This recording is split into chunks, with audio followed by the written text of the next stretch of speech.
Hello, and welcome to the Variantista Podcast, a podcast created by content creators for content creators and business owners alike. In this podcast, we'll discuss all sorts of things related to content marketing, but also very specific industry niches and how we see industries moving forward from a content marketing bent. We're so excited to have you join us. Let's dive in. So today I thought that we would talk about a topic that's been kind of a hot button one on the internet, particularly for the last month and a half. Okay. And that's, is AI writing actually detectable?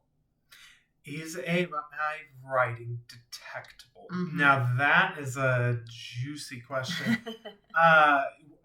Tell me your thoughts.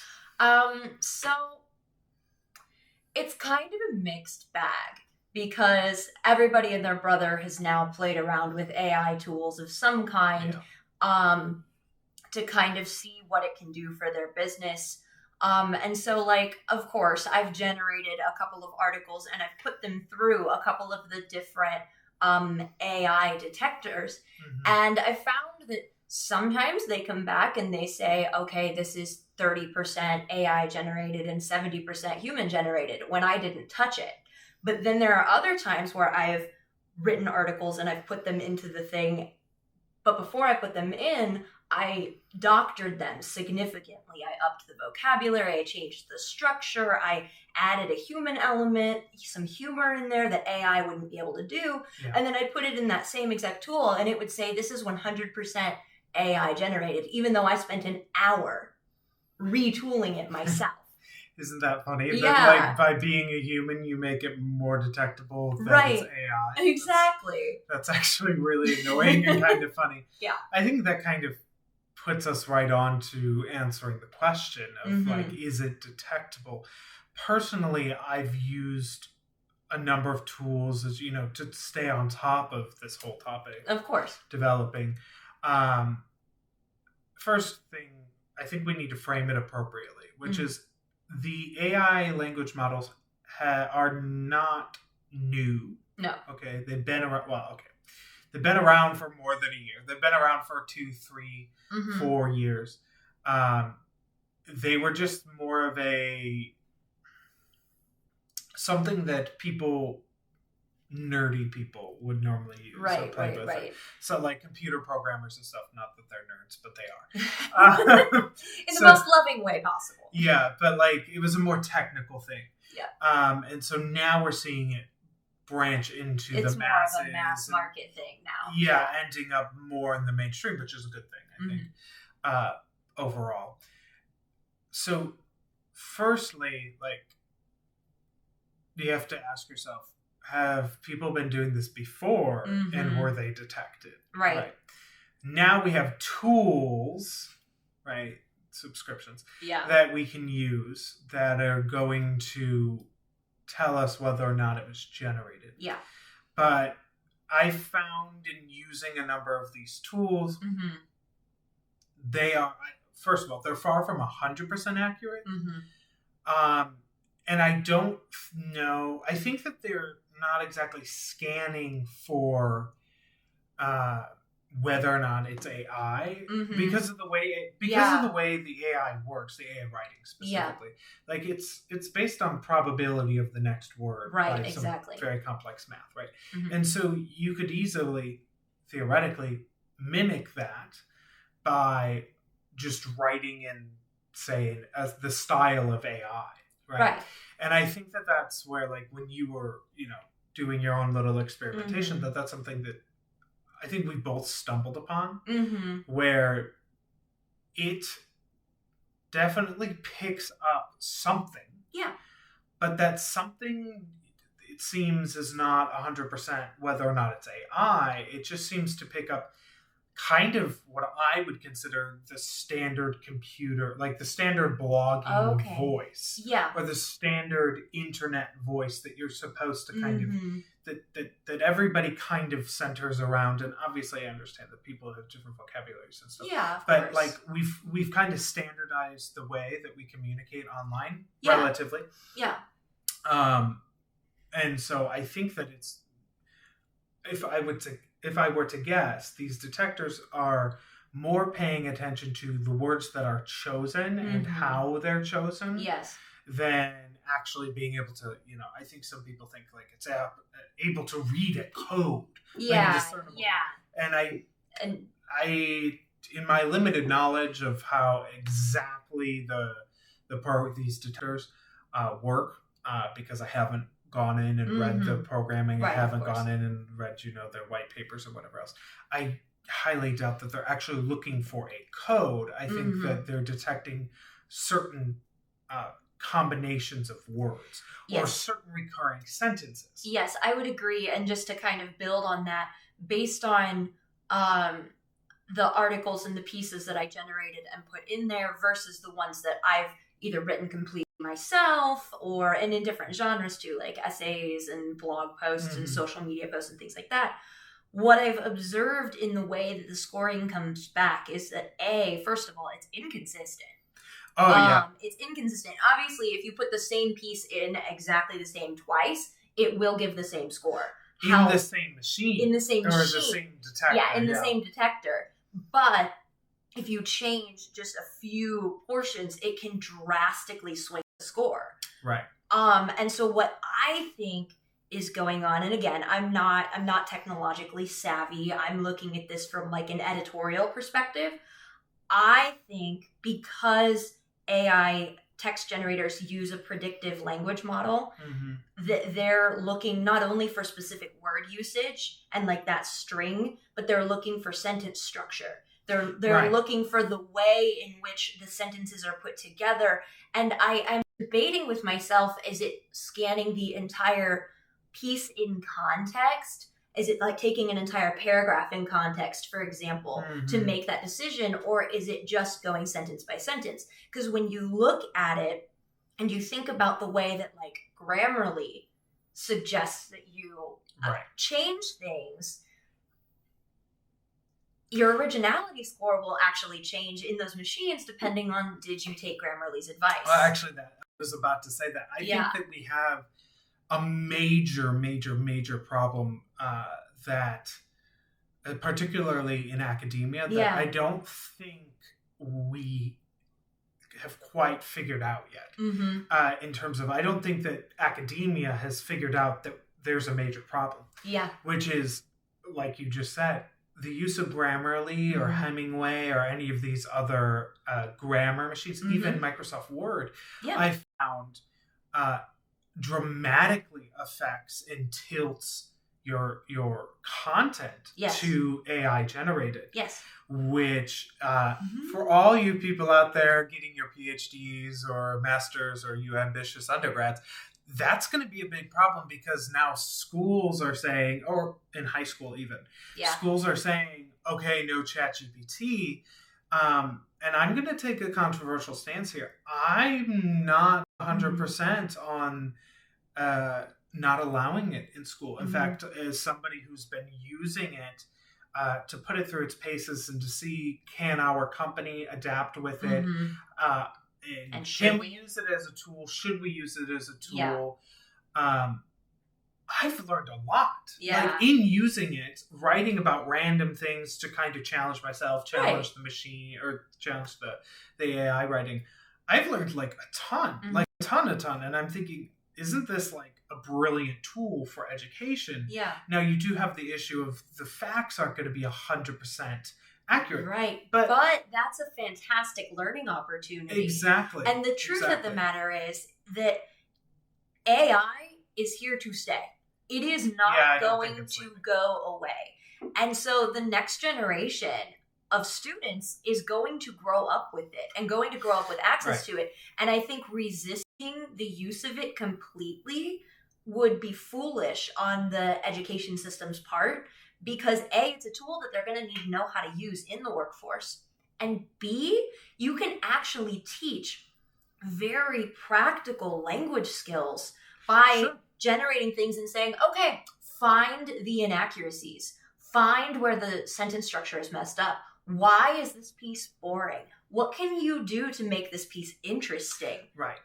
And that's why I'm saying I think in academia we have a serious problem of this question of authenticity, right? And it's always been the question of plagiarism, and then it's always been plagiarism, but it's always come back to like the authenticity of the piece, not exactly the plagiarism, because there's been plenty of cases that we've seen where the person did not technically plagiarize. Like, for example, the term that came up in the early 2010s was self-plagiarizing. Oh my God. And it's like, yes. And I know, okay, I'm sorry, teachers out there. I'm sorry, but I'm really not. I love the education system. I was a teacher for a brief period of time. I was for longer. The idea of self-plagiarism, that hurt me a little bit. If I wrote it, it's mine.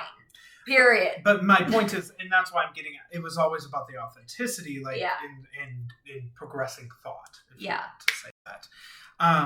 But we have an issue, because if we're going to measure authenticity using AI, and then simultaneously tell you that you can't use AI to write, so now we have to have humans write, which is fine. That's what we've been doing. But then we're going to use the standard to measure the authenticity being AI. I think we have a multi-level problem. Plus, the tools that we have accepted, like Grammarly, is like the standard. Right. Nearly every single university offers Grammarly to their students, either at a discount or for free, as one of their perks or whatever. Yeah. And they encourage them to use it. Well, as we've seen in seeing this AI detection tools, it's knocking you for using Grammarly. Even when Grammarly suggestions are correct, and oddly, when Grammarly suggestions are weird, then it's somehow the generator or the detectors say, "Oh, that's more original," even though like the Grammarly suggestion made no sense, or technically grammatically it makes sense. But no one speaks that way. No one writes that way. Yes. It's just... in the piece, it doesn't make sense. Yeah, it just doesn't work. And that's where we come into I wonder if the AI detection tools are taking into account the entire piece and the structure of an entire piece and the structure of an entire paragraph, or if they're only looking at this word leads to this word leads to this word leads to this word. Well, I think that it's varying. I do, because there are some tools, because you have to think about the writing. Yeah. Right? So some tools like Jasper, right? Their writing is able to look back at the previous context. Right. But then you look at other AI tools, like there's like captioning tools, captioning AI tools and stuff, which I can't pull off out of my head at the moment. They don't look at the context. True. Right? And so they're using a different system to generate things. And I think the same is true of different types of AI detectors. Yeah. I think some AI detectors are going sentence by sentence. And then I think like the Originally AI, I think they're trying to take the whole context of the piece. Yeah. I just don't think it's working. No. I don't think it's working, and I'm questioning whether or not we're trying to create a problem that isn't a problem. Yeah. Because, I mean, it's a bit like getting mad that people are driving cars when you're still in a horse and buggy, in terms of like, oh, those rascals and their newfangled machines. I'll stick with my horse and buggy like it's always been. And I mean, like, I understand the argument of I don't want you to submit AI content to me because if you don't like edit it, if you don't add any personality to it, then I can do it myself, that kind of thing. And I understand that. However, the other side of it is, if it's being used as a tool to say, if it's truly being used as a tool and the writer is making sure that it's accurate and they're making sure that the piece is just good and unique for what it is, then telling them, I don't want you to use an AI tool to support you, you're also saying, okay, I don't want you to use Surfer SEO. I don't want you to use Grammarly. I don't want you to use any of these tools that have been universally accepted in the industry for years now. Microsoft Word. Right. I mean, Microsoft's Word grammar checker. You have to use is AI. An actual thesaurus to look up your word changes, your synonyms, that's the word, to look up your synonyms. And I just feel like I understand the resistance because humans don't like to change. And like when something has been done a certain way for 20 years, 30 years, you know, we like that. That's the industry standard. But innovation is pushing us forward. And it's not just a tacky trend anymore. In the beginning, it was kind of like, oh, that's cool. There's a lot of hype and there's a lot of buzz. But now, as we've been going through, I still don't think AI can replace every job. I don't think it can replace an expert. I genuinely, I don't, because some of what it spits out is weird and wrong. And that's just the truth. But that doesn't mean it doesn't have a place. And that doesn't mean that it's wrong to use. Absolutely. And actually that brings me to my point, which was in our previous episode we discussed what is AI, how is it working, how do we use it, is it going to replace copywriters and marketers and all these other things, because we're seeing those options pop up. And the big point of that last episode, go watch it, is we talked about it is doing one piece. It's contributing one piece of the puzzle, and it's doing it well. And it's lifting weight, which is far, it's doing something, and so that's less that we have to do on that particular piece, which is it's great for getting words on a page. It's not great for just submitting those, whether if we're just talking about the writing, it's not great for like just okay, I generated something, now it's a social media post, right? It's not great for doing that to any degree of complexity. You could probably get some good posts, but one-offs, one-offs, and you could probably get some good blogs or landing pages, or even a good academic paper. But it's missing the personality. And it's missing the overarching goals and objectives, say in a social media campaign. You could probably get 100 out of 100 good social media posts generated, but that doesn't mean that all 100 that are generated are going to make sense in your social media campaign that you're trying to target. Because that's not the job of the AI generating tool or writing tool. Which is why, in terms of even the academia and in terms of copywriting that we're seeing today and in social media and marketing, it's doing the monotonous things a little faster for us. But then it still takes a person to come behind and say, okay, so we have these 500 words. Let's give them a little zest, and let's make sure they line up with the rest of our objectives. I don't see AI doing that yet. And not to mention, I don't think we want it to. I think that, yes, we want it to from an efficiency standpoint, from a money-making standpoint. My God, wouldn't it be wonderful to just type into a little computer and it pop out an entire marketing plan? That would be great. And then would post it all and do, yes, that would be wonderful. But I think we want some choice. And like, if you've ever been to an ice cream shop in the United States, we like choices. We like a lot of choices. In fact, we like a paralyzing amount of choices. We have over 300 flavors for you to choose from. We ignore the jam test. Exactly. And so I think that's where we have to find how much of the heavy lifting do we want AI to do, AI generation to do, and then how much of the decision making do we want to be left with? And yes, I'll speak to you, academics. I'm sorry, I'm not trying to come after you today, but boy, am I. Writing high school, college level papers. If it's generating something, that's a good start. I think then, like I said, the student needs to come in with their own learned expertise, and first of all fix the factual inaccuracies, second of all form part of the point of writing papers in academia is showing that you can demonstrate a logical argument concisely and effectively. Yes.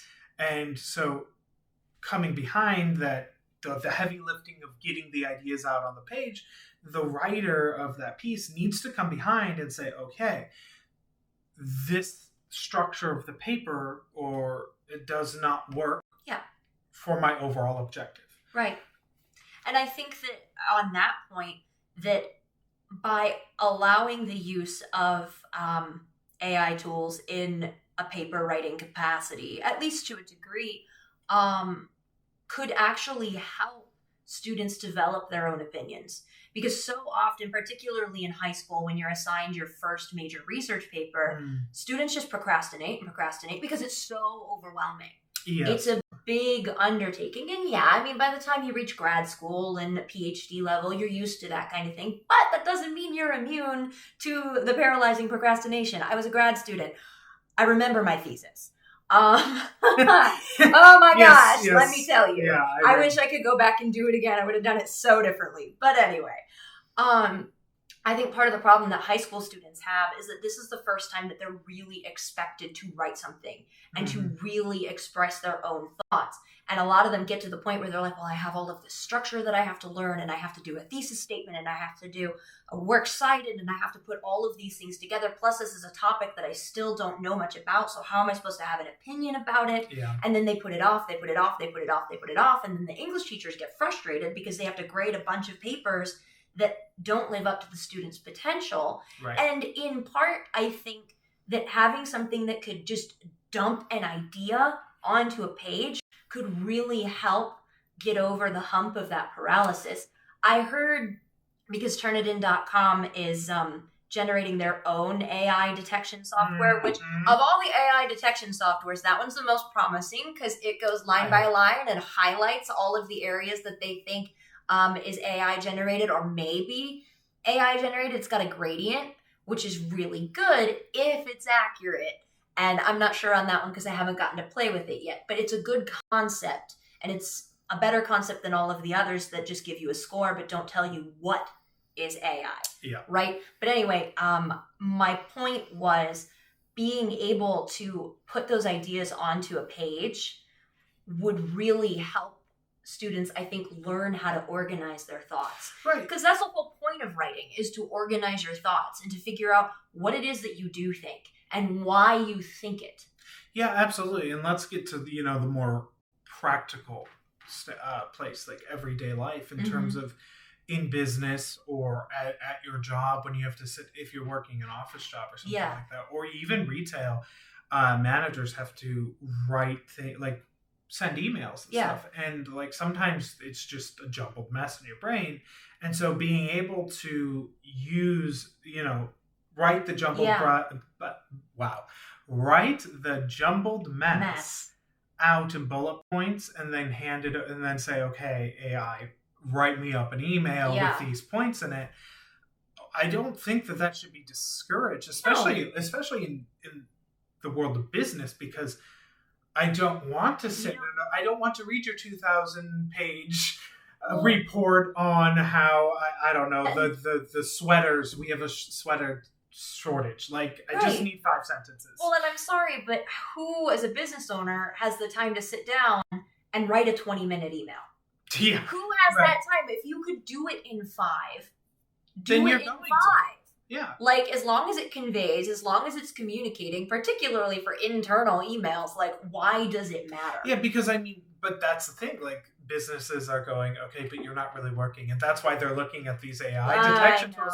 And I'm sitting here going, I think we, as all new innovations in life, I think we are focusing on the wrong thing. Yeah.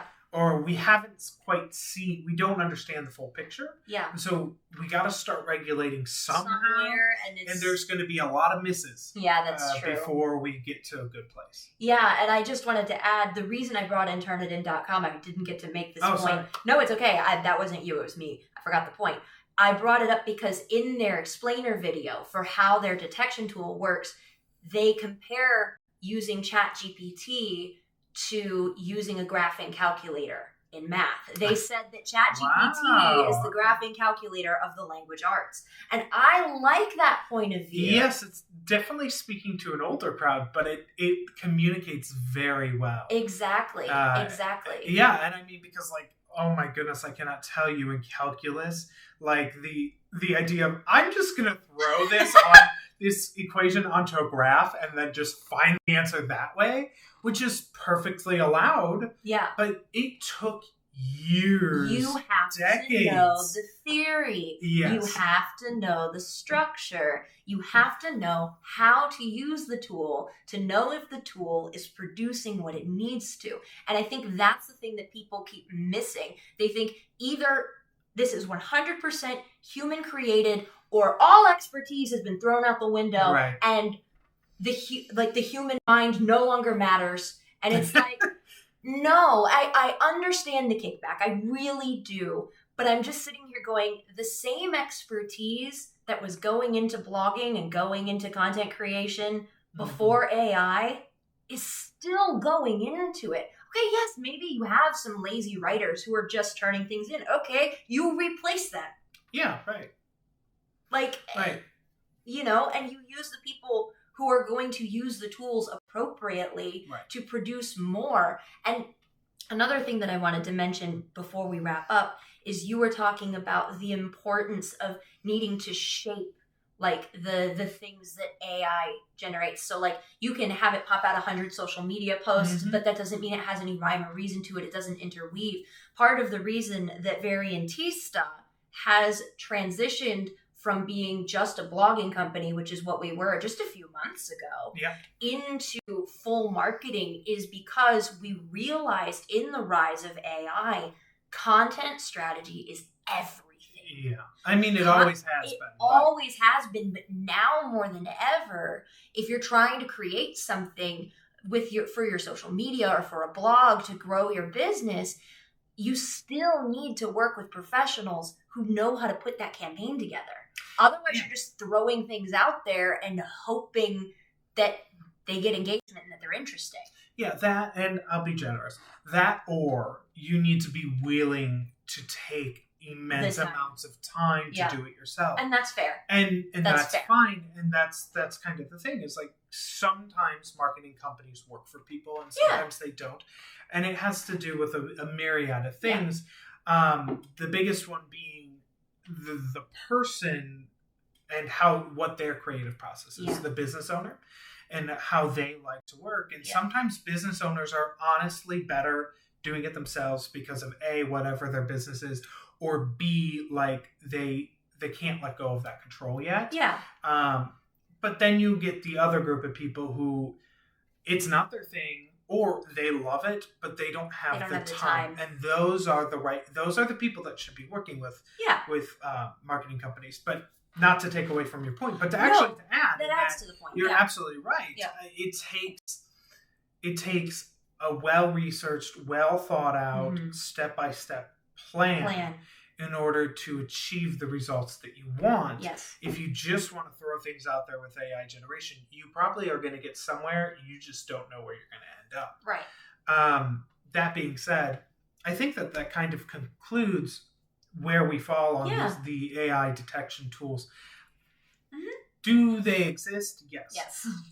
Would I put a lot of stock in them? Would I make it a definitive yes or no, or my writers need to meet a minimum threshold? Or, Probably not. No. Honestly, because I've written paper or blog pieces or whatever else, and had it detected as like 98% AI, and you wrote it yourself. I wrote every word. So, I kind of take issue with that. But I think the point that we hit on, and perhaps the most important point, is that in the time of AI detection and AI generation, that it matters even more the human interaction and the brain behind what's happening. Yeah. And so, you can use AI detectors if you want to. And there are some companies where that is the standard now. But I don't think that it's helping their output. I would say, yeah, just be careful and be aware, because sometimes they're accurate, but sometimes they're not, which then makes you go, okay, well, how can I know when it is? Right. All right. Well, thank you very much for watching. Yes, thank you. Well, that's all we have for today. Thank you so much for listening, and be sure to tune in next time. And if you haven't heard it yet, or maybe if you have, be sure to go back and listen to last week's episode. Who knows? You might just learn something new. Thank you, and see you next time.